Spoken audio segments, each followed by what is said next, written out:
Thanks to EIVS and Professor Sutra ma'am for giving me this opportunity. There is no financial interest in it.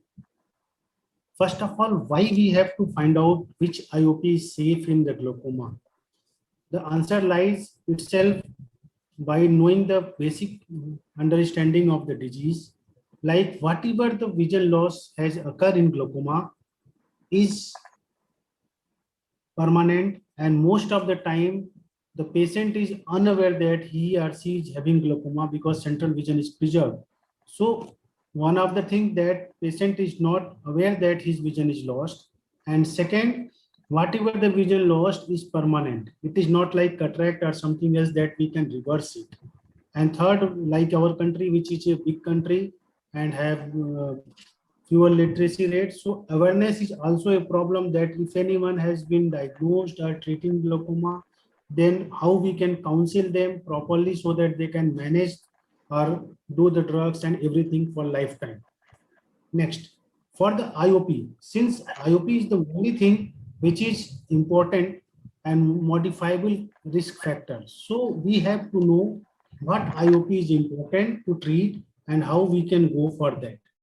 For that, we have to know, and major glaucoma studies and already shown that lowering effect of IOP helps in rapid production of the reduction in the progress of the disease.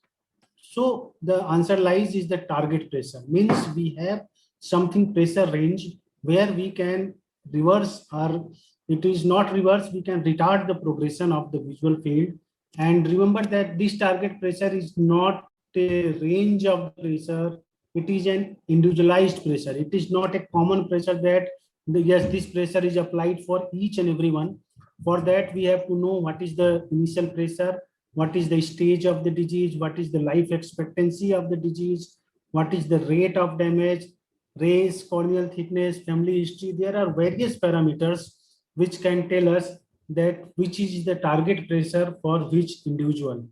I am again saying it is an individualized, it is not a fixed thing for generalist population.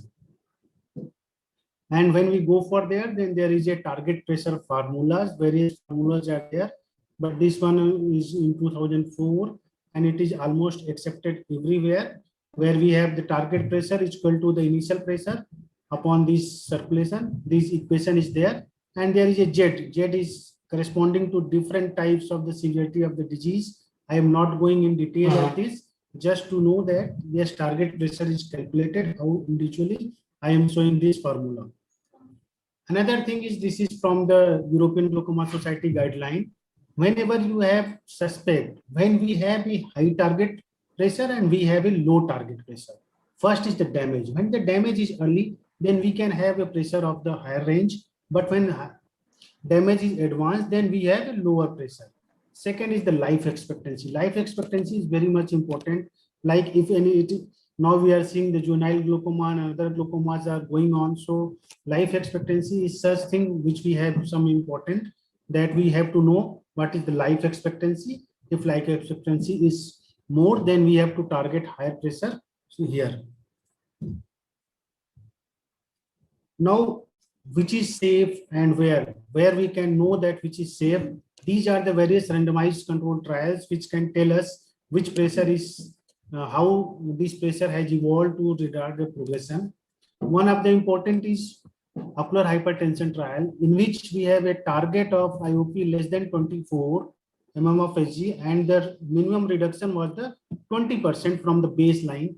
And we found that after, when we have converted, reduced it to 20%, then the treatment, when in the treated group, only the 4.4% people have progressed to open angle glaucoma, and in non-treating there is 9.5%. So a lower IOP reduces the risk of progression of glaucoma. Another study is based on the aggressive management to control the visual field loss and the reduction, and we found that both either medical or surgical method we can reduce, although there is better control by the medical method than the surgical method in the when we have compared with the regard to progression of the disease. And this is the normal tension study group, in which we have a target that in normal tension IOP is normal. So there was a question that whether we have to reduce IOP in that too or not. So that answer comes from this study of the NTG. Here we have to reduce the 30% of the pressure from the baseline and find out that the eyes that progress into the further, we have 35% who are untreated, and those we have a 30% reduction from the baseline from the normal, only 12% has progressed.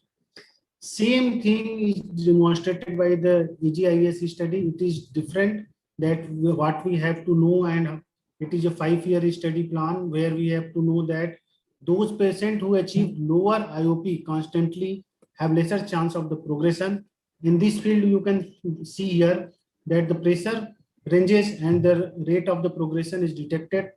As soon as the pressure is increases, the progression is also the increasing in the decrease in the visual fields.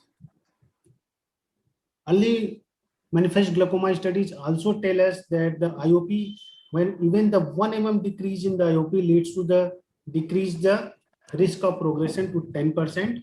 And apart from these, I am coming to the conclusion of all these 4 studies. Most important thing is lowering IOP is important no matter how what type of glaucoma patient have.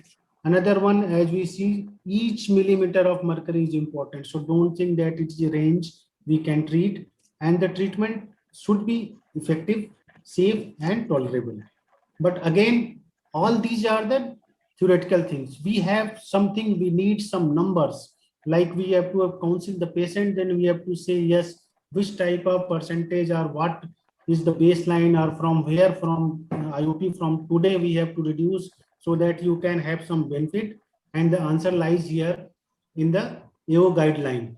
Here they have given a simple guideline that if we have a glaucoma which is of mild grade, means only optic nerve changes but there is no field loss, then the reduction is from 20 to 30% is ideal for them. Those who have advanced glaucoma, means having visual field changes too, then there is reduction of 40 or 40% more from the baseline. In cases of NTG, 30% reduction from the baseline. In cases of ocular hypertension, there is 20% reduction from the baseline.